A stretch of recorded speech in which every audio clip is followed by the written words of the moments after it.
Hi viewers, welcome to A to Z with awesome Aparna. ఈరోజు మన viewers కోసం నేను ఒక స్పెషల్ ప్లేస్కి వచ్చేసాను. మామూలుగా ఇప్పుడున్న కాలంలో బట్టతల, హెయిర్ ఫాల్ ఇలాంటివన్నీ చాలా కామన్ అయిపోయాయి కదా. ఏజ్ పెరిగిన తర్వాత కాకుండా 30s రాగానే జుట్టు ఊడిపోవడం సహజం అయిపోయింది. మరి ఇలాంటి వాళ్ళందరూ ఎలాంటి ట్రీట్మెంట్స్ చేయించుకోవాలి, అసలు ఏమున్నాయి ఎక్కువ అఫోర్డబుల్గా మనకి బట్టతల అలాంటివన్నీ హెయిర్ ఫాల్ అంతా కూడా తగ్గిపోవడానికి ఏం చేయొచ్చు అనేది తెలుసుకోవాలి అంటే ఈరోజు వీడియో చూడాల్సిందే. ఇంతకీ నేను వచ్చిన స్పెషల్ ప్లేస్ ఏంటి అంటే హెయిర్ క్రియేషన్స్ కూకట్పల్లి.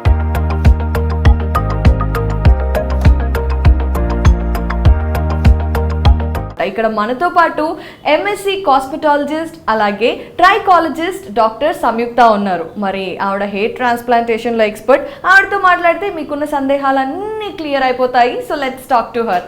హాయ్ అండి. హాయ్ అండి. ఎలా ఉన్నారు సంయుక్త గారు? మీరు ఎలా ఉన్నారు? నేను కూడా చాలా బాగున్నాను. సంయుక్త గారు, మామూలుగానే అసలు ఈ మధ్య కాలంలో హెయిర్ ఫాల్ అందరికీ ఉండే కామన్ ప్రాబ్లం అయిపోయింది. ఇక 30sలోనే బట్టతల రావటం అబ్బాయిలకి, ముందు హెయిర్ అంతా సైడ్స్ అంతా వెళ్ళిపోవటం, అమ్మాయిలకైతే చెప్పనే అక్కర్లేదు. విసుగు పుట్టేసి లాంగ్ హెయిర్ కూడా తీసేసి షార్ట్ హెయిర్ పెట్టేసుకుంటున్నారు ఆ హెయిర్ ఫాల్ భరించలేక. సో బేసిక్గా అసలు హెయిర్ ఫాల్ ఎందుకు ఈ కాలంలో అంత ఎక్కువైపోయింది? హెయిర్ ఫాల్కి చాలా రీజన్స్ ఉంటాయండి. ఈ కాలంలో ఎక్కువైపోవడానికి మెయిన్ రీజన్ వచ్చేసి nutritional deficiency. Okay, proper food habits లేకపోవడం, జంక్ ఫుడ్కి ఎక్కువ అలవాటు అయిపోవడం, దానివల్ల అండ్ ఎన్విరాన్మెంటల్ డ్యామేజ్. ఇంతకు ముందు ఉన్నంత పొల్యూషన్ ఇప్పుడు చాలా ఎక్కువ అయిపోయింది కంపారిటివ్లీ. సో ప్రాపర్ కేర్ లేకపోవడం, ఎక్కువ కాస్మెటిక్ ప్రోడక్ట్స్ వచ్చేసేయడం వల్ల, ప్రాపర్ నాలెడ్జ్ లేకుండా ఏ ప్రోడక్ట్ పడితే ఆ ప్రోడక్ట్ వాడడం వల్ల చాలా రీజన్స్ ఉన్నాయి ఇట్లాగా హెయిర్ ఫాల్ అయిపోవడానికి. సో వేరు వేరు కారణాలు ఉన్నాయి కాబట్టి మామూలుగా మనం ఫస్ట్ హెయిర్ ఫాల్ స్టార్ట్ అవగానే హోమ్ రెమెడీస్ వాడుతున్నాం, కానీ అవి ఏమి ఇప్పుడు పని చేయట్లేదు. సో అలా అన్నప్పుడు విసుగు పుట్టి ఇంకా హెయిర్ ఫాల్ అయిపోయిన తర్వాత మనకి ఏమన్నా క్లినిక్స్లో ఇలాంటి ట్రీట్మెంట్స్ ఉన్నాయి అనేది తెలుసుకోవాలి అని చాలామంది వ్యూవర్స్ అనుకుంటూ ఉంటారు. సో హెయిర్ ఫాల్కి, బట్టతల వచ్చిన వాళ్ళకి, అలాగే యంగ్ ఏజ్లోనే ఈ సైడ్స్ ఎక్కువగా అబ్బాయిలకి ఇట్లా సైడ్స్ వెళ్ళిపోతుంది, అమ్మాయిలకి ఫ్రంట్ పార్ట్ వెళ్ళిపోయి నుదురు పెద్దదిగా కనిపిస్తుంది. సో ఇలాంటి ప్రాబ్లమ్స్ ఉన్న వాళ్ళకి అసలు ఎలాంటి ట్రీట్మెంట్స్ ఉంటాయి? సో మీరు చెప్పినట్టు హోమ్ రెమెడీస్, అందరూ కూడా చాలా హోమ్ రెమెడీస్ వాడేస్తూ ఉంటారు. ఫ్రెండ్కి మంచిగా హెయిర్ గ్రోత్ వచ్చేసింది, నేను కూడా ఆయిల్ వాడతాను, లేకపోతే ఆ షాంపూ వాడతాను, లేకపోతే ఇంట్లో అలోవెరా పెట్టేయడం, గోరింటాకు పెట్టేయడం, ఇట్లాంటివి జరుగుతూ ఉంటాయి. అవి ఏంటంటే మీ హెయిర్ కూడా మీ స్కిన్ ఎలా డిఫర్ అవుతుందో అట్లాగే. కొంతమందికి బాగా డ్రై హెయిర్ ఉంటుంది, కొంతమందికి ఆయిలీ హెయిర్ ఉంటుంది, కొంతమందికి ఫ్రీజీ హెయిర్ ఉంటుంది, ఇట్లాగా పొడి బారిపోయినట్టు చిట్లిపోయిన హెయిర్ ఉంటుంది. దానికి ఎవరికి నచ్చినట్టు వాళ్ళు హోమ్ రెమెడీస్ వాడేస్తూ ఉంటారు. దానివల్ల అగైన్ pH లెవెల్ అనేది డ్యామేజ్ అయిపోతూ ఉంటుంది, ఇంకా పొడి బారిపోవడం, లేకపోతే ఇంకా ఆయిలీగా అయిపోవడం, లేకపోతే హెయిర్ ఫాల్ ఇంకా ఎక్కువ అయిపోవడం అనేవి జరుగుతూ ఉంటాయి. ఎప్పుడు కూడా మీరు హెయిర్కి ఏమైనా వాడుతున్నారు, జుట్టు రాలిపోతుంది అన్న సమస్యని ఫస్ట్ డాక్టర్తో కానీ ఏదైనా కాస్మెటాలజిస్ట్, ట్రైకాలజిస్ట్తో మీరు కన్సల్ట్ అవ్వండి. అయినప్పుడు ఏమవుతుంది అంటే మీకు మెయిన్ రీజన్ ఏంటి, దేనికి హెయిర్ ఊడిపోతుంది, న్యూట్రిషనల్ డెఫిషియన్సీయా, లేకపోతే మీరు ఏమైనా ప్రోడక్ట్స్ వాడడం వల్ల రాలిపోతుందా, లేకపోతే హెరిడేటరీ అంటే వంశపారంపర్యంగా ఊడిపోతుందా, ఇవి వాళ్ళు డిసైడ్ చేస్తారు. వాళ్ళు మీకు ప్రాపర్ కన్సల్టేషన్ అనేది మీకు ఎందుకు ఊడిపోతుంది అన్న దానికి ప్రాపర్ రీజన్ ఇస్తారు. దానికి తగ్గట్టు మీకు ప్రోడక్ట్ ఇవ్వడం అనేది జరుగుతూ ఉంటుంది. అలాగ మీరు కనుక వాడితే, ఒక ప్రొఫెషనల్ ఒక ప్రాపర్ గైడెన్స్తో మీరు కనుక వెళ్తే హెయిర్ ఫాల్ని చాలా వరకు తగ్గించుకోవచ్చు అండి. ఓకే, సో అయితే ఇప్పుడు చాలామంది ఆనియన్ హెయిర్ మాస్క్లని, ఉల్లిపాయ నూనెలో కలిపి పెడితే జుట్టు ఊడిపోదని ఇలాంటివన్నీ చెప్తున్నారు. అండ్ డాక్టర్స్ చెప్పేది ఏంటంటే అవన్నీ పెట్టడం వల్ల న్యూరలాజికల్ ప్రాబ్లమ్స్ వచ్చే ఛాన్సెస్ ఉంటాయని. సో ఇది మిత్తా, ట్రూవా? అట్లా అని అన్నిసార్లు చెప్పలేమండి. కొంతమందికి చెప్తున్నాను కదా, పడే వాళ్ళు ఉంటారు, పడని వాళ్ళు ఉంటారు. పడే వాళ్ళకి మంచిగానే పనిచేస్తుంది, హెయిర్ గ్రోత్ స్టార్ట్ అవుతుంది. పడని వాళ్ళ సంగతి, సో అగైన్ వాళ్ళ జుట్టు ఊడిపోవడం స్టార్ట్ అవుతుంది, లేకపోతే ఫ్రీజీ అయిపోవడం స్టార్ట్ అవుతుంది, జుట్టు ఇంకొంచెం డ్యామేజ్ అయిపోవడం స్టార్ట్ అవుతుంది. ఇవన్నీ చేయడం అనేది కరెక్ట్ కాదు అని చెప్తామండి. ఓకే, ఎప్పుడైనా మీరు ఏదైనా కొత్తది వాడుతున్నారు, వాడినప్పుడు అది మీకు పడట్లేదంటే ఇమీడియట్గా స్టాప్ చేసి డాక్టర్ని కన్సల్ట్ అవ్వండి. వాళ్ళు మీకు ప్రాపర్ గైడెన్స్ అనేది ఇస్తారు. ఇవ్వడం వల్ల ఏమవుతుంది అంటే మీకు రేపన్న రోజు ఎలాంటి ప్రాబ్లం రాకుండా ఉంటుంది. ఇప్పుడు ప్రెజెంట్ జుట్టు కోసం అందం కోసం చూసుకొని వాడేసిన తర్వాత దీర్ఘకాలికంగా మనం ఫ్యూచర్లో ఎలాంటి ప్రాబ్లమ్స్ రాకుండా చూసుకోవడం కూడా అంతే మన బాధ్యతే కదా. తర్వాత పెద్ద పెద్ద ప్రాబ్లమ్స్ వస్తే వీ కెనాట్ గో బ్యాక్. అవునండి, ట్రూ, వెరీ ట్రూ అండి. సో సంయుక్త గారు, యాక్చువల్లీ జుట్టు ఊడిపోతే మనం బాగా వినేది ఒకటే ఒక పేరు, ఏంటంటే హెయిర్ ట్రాన్స్ప్లాంటేషన్. నిజంగానే ఇది ఒక్కటే సొల్యూషన్? లేదండి, అన్ని కేసెస్లో ఇది ఒకటే సొల్యూషన్ అని చెప్పను. కొంతమందికి నార్మల్గా అందరికీ కూడాను ఈ ఫ్రంట్ హెయిర్ లాస్ అవుతూ ఉంటుంది. ఎందుకంటే అక్కడ వీక్ హెయిర్, కొంచెం అన్నిటికి తట్టుకునే శక్తి లేని హెయిర్ అనేది ఉంటుందన్నమాట. సో అందుకని మనము పల్చగా అయిపోయింది అంటే వేరే ట్రీట్మెంట్ ఉంటుంది, లేదు డెన్సిటీ ఉంది కానీ పడిపోతూ ఉంది అంటే వేరే ట్రీట్మెంట్ ఉంటుంది. కంప్లీట్ అక్కడ హెయిరే లేదు, కొంచెం కూడా ఆస్కారమే లేదు, ఫాలికల్ ప్రెజెంట్ అయి లేదు అని అన్నారు అంటే ఖచ్చితంగా ట్రాన్స్ప్లాంటేషన్కి వెళ్ళాలి తప్ప అన్ని కేసెస్లో ట్రాన్స్ప్లాంటేషన్ ఒక్కటే మార్గం కాదండి. ఓకే, సో ట్రాన్స్ప్లాంటేషన్ కంటే ముందు జుట్టు పల్చపడిపోయినప్పుడు కానివ్వండి, మనం ఎర్లీ స్టేజెస్ ఆఫ్ హెయిర్ లాస్లో ఉన్నప్పుడు చాలామంది సజెస్ట్ చేసేది వినేది పిఆర్పి. నేను కూడా చాలాసార్లు విన్నాను పిఆర్పి అనేది. అసలు ఈ పిఆర్పి ట్రీట్మెంట్ అంటే ఏంటి? పిఆర్పి ట్రీట్మెంట్ అంటే ఏంటి అంటే, మనం ఏదైనా హాస్పిటల్కి వెళ్ళినప్పుడు బ్లడ్ టెస్ట్ కోసం కొంచెం శాంపిల్ తీసుకుంటాం కదా, అట్లాగా certain amount of ML blood తీసుకొని దాన్ని ఫాస్ట్గా తిరిగే మిషన్లో పెడతాం అనమాట. సెంట్రిఫ్యూజింగ్ అంటారు దీన్ని. అట్లా చేయడం వల్ల ప్లాస్మా ఎక్స్ట్రాక్ట్ అవుతుంది. ప్లాస్మాని తీసుకొని మనం ఇంజెక్ట్ చేయడం వల్ల హెయిర్ స్ట్రెంగ్తన్ అవుతుంది అనమాట. గట్టిగా అవ్వడం, రూట్ బలపడడం అనేది జరుగుతూ ఉంటుంది. మొదల నుంచి మనకి పోషణ అనేది స్టార్ట్ అవుతుంది. అందుకని హెయిర్ ఫాల్ స్టాప్ అవ్వడం కానీ, లేదు జుట్టు ఇంకా దృఢంగా అవ్వడం కానీ జరుగుతూ ఉంటుంది. ఓకే, ఇది ఎవరైనా అంటే ఇప్పుడు హెల్త్ ప్రాబ్లమ్స్ కానివ్వండి, బీపీ షుగర్ ఉన్నవాళ్ళు, ఎక్కువ ఏజ్ ఉన్నవాళ్ళు, లేదంటే యంగ్ ఏజ్లో హెయిర్ ఫాల్ ఫేస్ చేస్తున్న వాళ్ళు, ఇలా ఎవరైనా తీసుకోవచ్చా ఈ ట్రీట్మెంట్ని? ఎస్, పిఆర్పికి మనకి ఏజ్ లిమిట్ వచ్చేసి 20 years దాటిన తర్వాత ఎవరికైనా పిఆర్పి సజెస్ట్ చేయవచ్చు అండి. ఎందుకంటే 20 ఏళ్ళు దాటిన తర్వాత వాళ్ళకి మాత్రమే మనము ఇక్కడ హెయిర్ క్రియేషన్స్లో ట్రీట్మెంట్ స్టార్ట్ చేస్తాము. ఓకే, ఎస్, జెండర్ ఏమి కూడా ప్రాబ్లం ఏమి ఉండదు. ఏ జెండర్ వాళ్ళన్నా తీసుకోవచ్చు. 20 years దాటిన తర్వాత ఎవరన్నా తీసుకోవచ్చు. మీరు అన్నట్టు బీపీ, షుగర్, థైరాయిడ్ వీళ్ళు మెడికేషన్లో ఉంటారు కంటిన్యూస్గా, సో వాళ్ళు కూడా తీసుకోవచ్చు. ప్రాపర్ మెడికేషన్ తీసుకుంటూ వాటి వాల్యూస్ అనేది ప్రాపర్గా మెయింటైన్ చేసుకుంటున్నారు, ఫ్లక్చువేట్ అవ్వకుండా అంటే వాళ్ళు తీసుకోవచ్చు. మంచి రిజల్ట్స్ కూడా ఉంటాయి. ఓకే, సైడ్ ఎఫెక్ట్స్ ఏముండవు. Without any side effect. మీ బ్లడ్తోనే ప్రాసెస్ చేస్తామండి. వేరే బయట నుంచి ఏది కూడా ఫారెన్ బాడీస్ మీకు ఇంజెక్ట్ చేయడం వంటివి జరగవు. స్టెరాయిడ్స్ ఇలాంటివి హార్మ్ఫుల్ కెమికల్స్ ఏమీ కూడా మీకు ఇంజెక్ట్ చేయడం జరగదు. మీ ప్లాస్మా మీకే ఇంజెక్ట్ చేస్తాం కాబట్టి ఎలాంటి ప్రాబ్లం ఉండదు. ఓకే, సో బేసికల్లీ చాలామంది జుట్టు దగ్గరకు వచ్చేసరికి అంతా పోయేదాకా వెయిట్ చేసి ఇంకా ఫైనల్గా డిప్రెషన్ అలాంటివి అంచుల్లో ఉన్నప్పుడు ఇలాంటి క్లినిక్స్కి వస్తూ ఉంటారు కదా. సో అప్పుడు ఉండే ఒకే ఒక ఆప్షన్, మీరు అన్నట్టుగా ఫాలికల్స్ కూడా డెడ్ అయిపోయి ఉంటాయి. సో అప్పుడు ఉండే లాస్ట్ ఆప్షన్ ఏంటి అంటే, బట్టతలు వచ్చి అమ్మాయిలకు కూడా ఇక్కడ ఫ్రంట్ లైన్స్ వెళ్ళిపోయి మొత్తం వెళ్ళిపోయి అండ్ ఈ సైడ్లు వెళ్ళిపోయిన తర్వాత ఇలా చాలా ఉంటుంది. సో వాళ్ళకి ఏంటి లాస్ట్ ఆప్షన్? మనం అన్నీ వాడేసిన తర్వాతనే అసలు ఏముంది రెమెడీ అనేది, దానికి సొల్యూషన్ ఏంటనేది వెతకడం స్టార్ట్ చేస్తాము. ఎందుకంటే ఫస్ట్ మన ఇంట్లో చిట్కాలు, ఫ్రెండ్స్ చిట్కాలు ఇవన్నీ పాటించేసి లాస్ట్లో మన చెయ్యి మొత్తం జారిపోయిన తర్వాత అనేది డాక్టర్ దగ్గరికి పరిగెట్టడం అనేది చేస్తూ ఉంటాము. ఎస్, ఇప్పుడు అమ్మాయిలు కాదు అబ్బాయిలు కాదు అందరూ కూడా హెయిర్ మీద చాలా కాన్షియస్ అయిపోయారు, హెయిర్ కావాలి అనేసి. ఓకే, కంప్లీట్ హెయిర్ లాస్ అయిపోయిన తర్వాత ట్రాన్స్ప్లాంటేషన్ తప్ప ఇంకో మార్గం ఉండదండి నిజంగానే. ఓకే, ట్రాన్స్ప్లాంటేషన్ అంటే పెద్ద సర్జరీ అనుకుంటారు, దీనికి ఎక్కువ కాస్ట్ అయిపోతుంది అని అనుకుంటారు. లేదండి, ఇది కాస్మెటిక్ సర్జరీ. అందువల్ల తక్కువ కాస్ట్తో తక్కువ టైంలోనే మీకు బెస్ట్ రిజల్ట్ అనేది ఉంటుంది అనమాట. ట్రాన్స్ప్లాంటేషన్ అంటే పెద్ద సర్జరీ ఏమీ కాదు. మనకి వెనకాల నుంచి ఈ పార్ట్ నుండి హెయిర్ తీసుకొని ఇక్కడ ఇంప్లాంట్ చేయడం అనేది జరుగుతూ ఉంటుంది. ఫీమేల్స్లో కూడా ఇప్పుడు జెండర్తో ఏమీ లేదండి, వాళ్ళకు కూడా హెయిర్ పోతుంది అంటే ఎస్ ట్రాన్స్ప్లాంటేషన్కి వెళ్ళొచ్చు, ఎట్లాంటి ప్రాబ్లం లేదు. మేల్స్కి వచ్చేసరికి కొంతమందికి బాల్నెస్ ఎక్కువ ఉంటుంది, పెట్టవలసిన హెయిర్ ఎక్కువ ఉంటుంది, వచ్చే ఇక్కడ డోనర్ నుంచి మనం తీసుకోవాల్సిన హెయిర్ తక్కువ ఉంటుంది. అలాంటప్పుడు బాడీ హెయిర్ని కూడా తీసుకొని మనం ట్రాన్స్ప్లాంటేషన్ చేయడం వల్ల మంచి డెన్సిటీతో హెయిర్ ఇస్తాం ఉంటాం. అయితే ఇప్పుడు ఈ క్వశ్చన్కి ఆన్సర్ విన్న చాలా మందికి ఒకటే డౌట్ వస్తుంది, ఏంటంటే అసలే ముందంతా జుట్టు ఊడిపోయింది, ఇప్పుడు వెనక ఉన్న జుట్టు అంతా తీసి మళ్ళీ ఇక్కడ పెడితే అక్కడ కూడా హెయిర్ రావాలి కదా. అవునవును. సో వెనకాల నుంచి కంప్లీట్ హెయిర్ తీయమండి, అది ఇంతకు ముందు ప్రాసెస్ లైక్ స్ట్రిప్ లాగా ఒక స్ట్రిప్ కట్ చేసి దాని నుండి ఫాలికల్ ఇంప్లాంట్ చేయడం అనేది చేశారు. బట్ ఇప్పుడు ఎట్లాగా అక్కడ ఒక 40-50 ఫాలికల్స్ ఉన్నాయి, అక్కడ 4-5 ఫాలికల్స్ తీసుకుంటాము, 4-5 గ్రాఫ్ట్స్ మాత్రమే పిక్ చేసుకుంటాము. మిగిలిన హెయిర్ ఉండడం వల్ల వెనకాల డెన్సిటీ మెయింటైన్ అవుతుంది, ఫ్రంట్ కూడా డెన్సిటీ మెయింటైన్ అవుతుంది. మీకు వెనకాల డ్యామేజ్ అయ్యి ముందు మాత్రమే లుక్ ఇవ్వడం అనేది ఉండదు, బ్యాక్ కూడా హెల్దీగా ఉంటుంది, ఫ్రంట్ కూడా హెల్దీగా హెయిర్ రావడం అనేది జరుగుతుంది.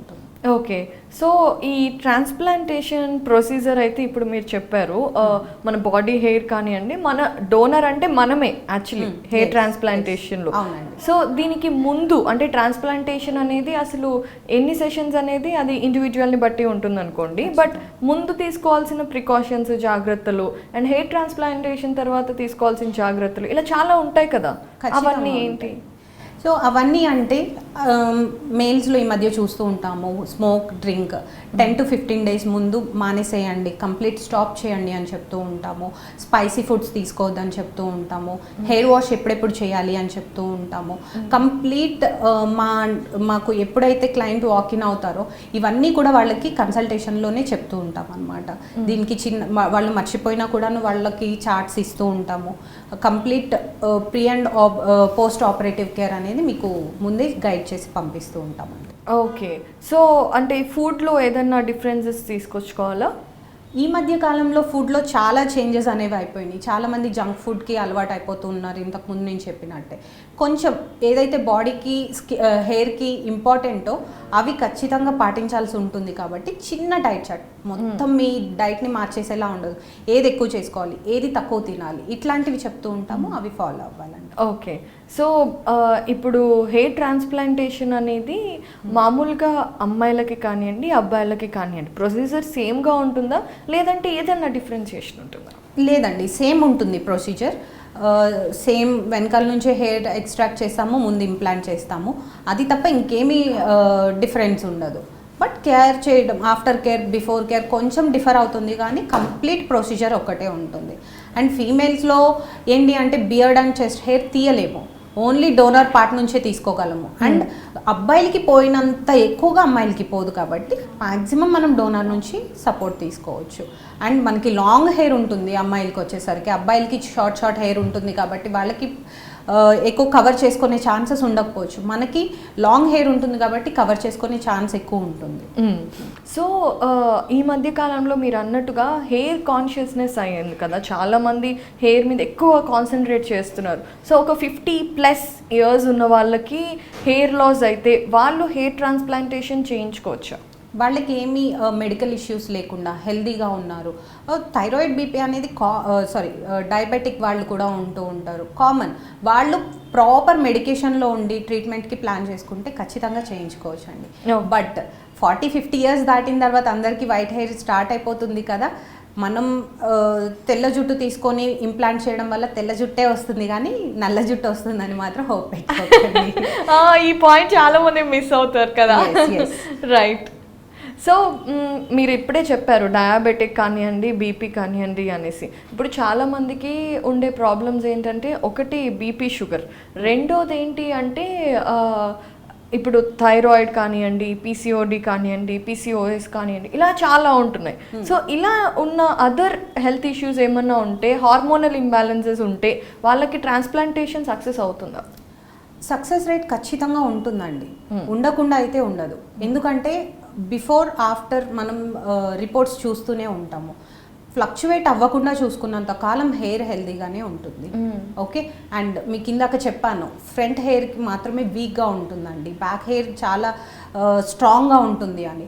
ఎందుకంటే ఏ హార్మోన్ కూడా బ్యాక్ హెయిర్ రియాక్ట్ అయ్యే ఛాన్సెస్ చాలా తక్కువ ఉంటుంది అనమాట. సో వెనకాల నుంచి తీసుకున్న హెయిర్ ముందు పెట్టడం వల్ల ఆ హెయిర్ చాలా స్ట్రాంగ్గా ఉంటుంది. ఓకే, పడిపోయే ఛాన్సెస్ అనేవి చాలా తక్కువ ఉంటాయి. సో ట్రాన్స్ప్లాంటేషన్ తర్వాత హెయిర్ గ్రోత్ ఎలా ఉంటుంది? సో ఫస్ట్ 2 months అనేది షెడింగ్ ఫేజ్ అండి. ఏదైతే ఫాలికల్ పెడతామో అది నీట్గా స్టేబుల్గా ఉంటుంది. పైన హెయిర్ ఏదైతే ఉందో షాఫ్ట్ అనేది హెయిర్ అనేది పడిపోతుంది అండ్ కింద నుంచి రూట్తో మళ్ళీ కొత్త హెయిర్. అంటే మనకి ఎట్లా అంటే మన ప్రతి హెయిర్కి కూడా కొన్ని స్టేజెస్ ఉంటాయి. ఎనాజిన్, కెటాజిన్, టీలోజన్ అని. ఎనాజిన్ ఫేజ్ మళ్ళీ స్టార్ట్ అవుతుంది, అంటే గ్రోయింగ్ ఫేజ్, పెరిగే దశ అనేది స్టార్ట్ అవుతూ ఉంటుంది. అంటే ఇప్పుడు ఒక చెట్టుది సీడ్ తీసుకొని మనం వేరే చోట పెట్టినప్పుడు ఎలా అయితే టైం తీసుకొని చిన్న ఇదిలాగా గ్రోత్ స్టార్ట్ అవుతుందో ఇట్స్ ఎగ్జాక్ట్లీ ద సేమ్. అంతే అండి. సో మనం సీడ్ అని ఎగ్జాక్ట్ చెప్పలేము మీరు అన్నట్టు.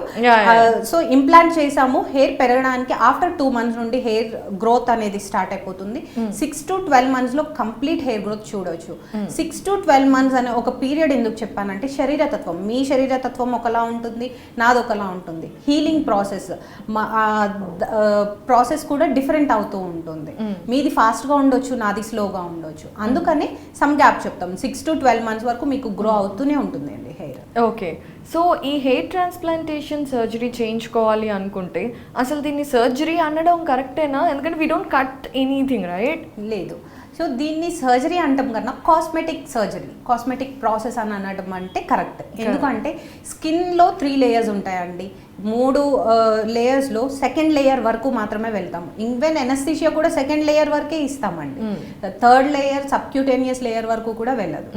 సో మనం దీన్ని కంప్లీట్ సర్జరీ అనుకోలేము. ఎట్లాంటి సైడ్ ఎఫెక్ట్ లేకుండా హెల్దీగా వాళ్ళు నడుచుకుంటూ వస్తారు, నడుచుకుంటూనే వెళ్తారు, నాతో మాట్లాడుతూ ఉంటారు. సర్జరీలో వాళ్ళు పాటలు కావాలంటే సాంగ్స్ పెట్టుకొని వినొచ్చు, చాలా కంఫర్టబుల్గా ఉంటుందండి. ఓకే. మధ్యలో లంచ్ బ్రేక్ ఉంటుంది, హ్యాపీగా నడుచుకుంటూ వచ్చి వాళ్ళు తినేసి వెళ్ళిపోతారు. ఓకే, చాలా కంఫర్టబుల్గా ఉంటుంది. కాస్మెటిక్ సర్జరీ అనండి, కాస్మెటిక్ ప్రాసెస్ అందాము. It is more comfortable to hear also. భయపడరు, సర్జరీ అంటే కొంచెం నర్వస్నెస్ వస్తుంది కదా. అయితే ఈ ప్రాసెస్ ఇప్పుడు చాలా మందిది బిజీ లైఫ్, అవునండి, టైం స్పెండ్ చేయడం అనేది అసలు చాలా కష్టం అయిపోయింది. మరి ఈ ప్రాసెస్కి ఎక్కువ స్పెండ్ చేయాల్సి వస్తుందా? అసలు వన్ డే వీకెండ్స్లో వచ్చి చేయించుకొని వెళ్ళిపోవడం అలా చేయొచ్చు? వీకెండ్స్లో రండి, ఫ్రైడే రోజు మార్నింగ్ వచ్చేయండి, ఈవినింగ్ ఇంటికి వెళ్ళిపోండి, 2 days రెస్ట్ తీసుకోండి, థర్డ్ డే నుండి హ్యాపీగా మళ్ళీ మీరు మీ ఆఫీసులకి, మీ వర్క్స్కి వెళ్ళొచ్చు. ఎట్లాంటి ప్రాబ్లం. సో డాక్టర్ సంయుక్త, మీరు చూసిన ఒక అంటే అస్సలు జుట్టు లేని వాళ్ళు ఏదో ఒక డిఫరెంట్ థింగ్ ఉంటుంది కదా, ఒక క్లయింట్ ఇలా ఉండి ఆయనకి మంచి గ్రోత్ వచ్చి అలాంటి ఒక సక్సెస్ స్టోరీ మాతో షేర్ చేస్తారా? ఒక్క సక్సెస్ స్టోరీ కాదండి, చాలా మంది. ఇప్పుడు బాల్నెస్ అనేది పాపం 20-30 yearsకే స్టార్ట్ అయిపోతుంది. ఎందుకు? Main reason hereditary. ఒకప్పుడు వంశపారంపర్యంగా అన్నది ఒకప్పుడు మెయిన్గా తీసుకోవాల్సింది. ఇప్పుడు న్యూట్రిషనల్ డెఫిషియన్సీ చెప్పాను, మన ఎన్విరాన్మెంటల్ చేంజెస్, వాతావరణంలో మార్పులు, పొల్యూషన్ అండ్ చాలా ప్రోడక్ట్స్ వచ్చేసినాయి, ఇష్టం వచ్చింది వాడేసి పోగొట్టుకుంటున్నారు హెయిర్.